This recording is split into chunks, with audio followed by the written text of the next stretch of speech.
Bonjour, je suis le père Alexis, prêtre du diocèse de Chambéry. Et dans le cadre de la préparation au baptême, je vous propose quelques vidéos. Dans cette deuxième vidéo de cette série sur les valeurs, je vous propose de regarder maintenant comment les valeurs construisent notre vie. Donc, premièrement, on va se poser la question, quelles sont les conditions sine qua non pour que les valeurs soient effectives dans notre vie? Ensuite, nous verrons comment est-ce que moi, je peux reconnaître mes valeurs, les valeurs qui sont les miennes, personnelles. Et puis, ensuite, nous verrons comment est-ce que les valeurs agissent à l'intérieur de nous, comment elles deviennent efficaces, comment concrètement elles construisent une vie qui est porteuse de sens.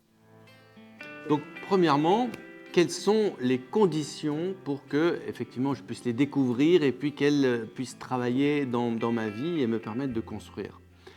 La première chose, c'est que j'ai besoin de les connaître, c'est-à-dire de connaître quelles sont les valeurs essentielles, les valeurs principales qui comptent vraiment pour moi au moment où j'en suis dans ma vie, parce que les valeurs, ça peut changer dans le temps aussi. Mais j'ai besoin de les connaître, de les avoir clairement identifiées. Et ensuite, j'ai besoin aussi de leur donner un certain degré de priorité parce que les valeurs, elles ont beaucoup d'ennemis, si je puis dire, parce que, eh bien, tout simplement, les distractions, aussi une vie très, très, très tourmentée, avec beaucoup d'activités, très sollicitées, qui commencent tôt le matin, qui finissent tard le soir, et où je n'ai pas de temps pour savoir qu'est-ce qui compte vraiment, ça risque de me faire sortir de ce qui est vraiment important, ce que je trouve qui donne de la valeur, et je me retrouve à regarder des séries le soir tard parce que je suis fatigué et que je ne pense plus à ce qui compte vraiment. Donc aussi tout ce qui est la publicité, tout ce qui est la facilité, où notre cerveau est un grand fainéant et il aime les solutions simples, et donc quelquefois les solutions simples c'est passer sur ce qui est vraiment important. Il y a aussi tout ce qui est les projets des autres, parce que en fait, avoir des valeurs, c'est quelque chose de très personnel. Et si je suis souvent, et il faut bien le faire un peu, en train de répondre aux besoins, aux demandes, aux attentes, aux désirs des autres, eh bien, je risque de gommer complètement cette partie tellement importante pour que sont les valeurs qui sont porteuses pour moi. Posons-nous maintenant la question, comment est-ce que je peux faire, moi, pour reconnaître quelles sont les valeurs qui sont inscrites au plus profond de mon âme et qui vont faire que je vis vraiment si je vis selon ces valeurs-là.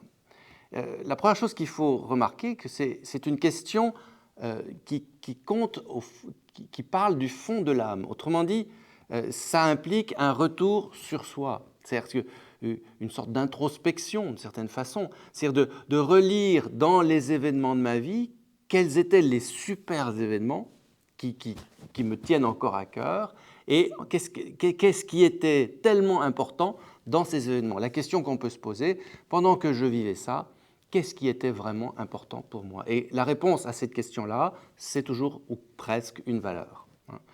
Ce qui est important aussi, c'est de fuir tout ce qui se fait tout seul, tout de suite, maintenant, facilement.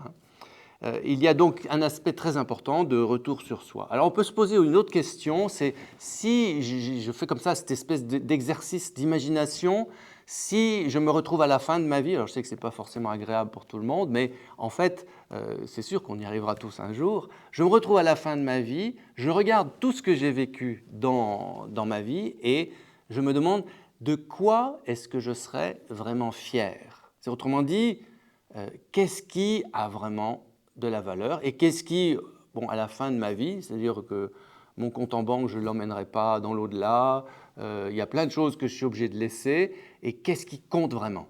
Voilà, qu'est-ce qui compte? Quel est le testament spirituel que j'aimerais laisser à la postérité, à mes enfants?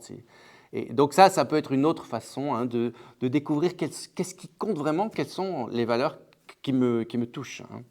Et puis, on peut se demander aussi, pourquoi est-ce que je serais prêt de me battre, ou bien de souffrir? Qu'est-ce qui vaut la peine que je dépense mon énergie intérieure? Et la réponse, elle est certainement une valeur. Voilà. Et l'idée, alors, du coup, c'est de faire une liste des différentes valeurs que je trouve en me posant ces questions. Et en ayant une liste, après, je peux comment dire, les hiérarchiser, savoir quelles sont les plus importantes, quelles sont celles qui dépendent l'une de l'autre.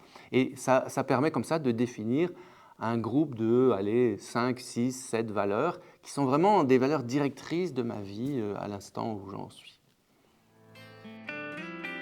Et donc maintenant, posons-nous la question, eh bien, comment est-ce que ces valeurs, elles vont devenir efficaces? C'est bien de les avoir découvertes, c'est bien d'avoir pris soin de les connaître. Et comment est-ce qu'elles sont efficaces? Et la première chose, et je le redis, c'est le simple fait de les connaître, ça a déjà un impact. Hein, parce que ça me permet de trouver ou de garder à l'esprit le sens que je donne aux choses, ce qui compte vraiment pour moi. Un peu comme une boussole, on va dire. Je sais que je suis dans la bonne direction tant que je suis dans la direction de ce qui compte vraiment. Hein.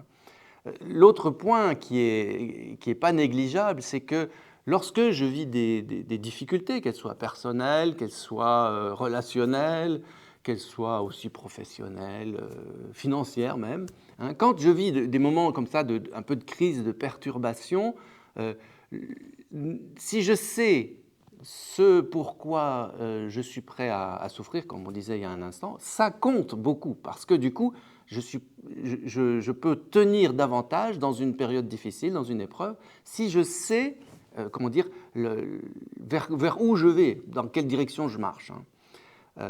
Ça permet aussi, et ça c'est le pendant, hein, c'est quand de vraiment se réjouir, quand on s'aperçoit que tel événement que j'ai vécu, telle relation, eh bien, elle nourrit, elle met en valeur des choses qui sont vraiment très profondes pour moi. Hein, et ça permet comme ça en fait, de pouvoir simplement se réjouir hein, du fait que les valeurs sont visibles dans ma vie. Ensuite, ce qui est aussi extrêmement intéressant, c'est que les valeurs sont d'un grand soutien hein, quand il s'agit de prendre des décisions. Hein.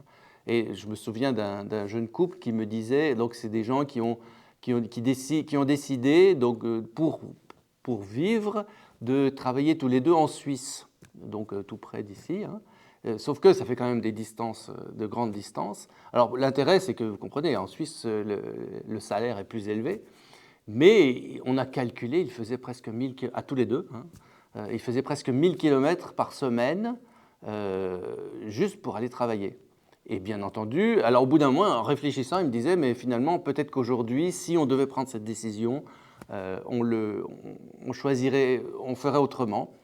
Parce qu'ils se rendent compte qu'ayant choisi sur les valeurs, donc là, c'est des valeurs financières, eh bien, il y a d'autres éléments de leur vie qui...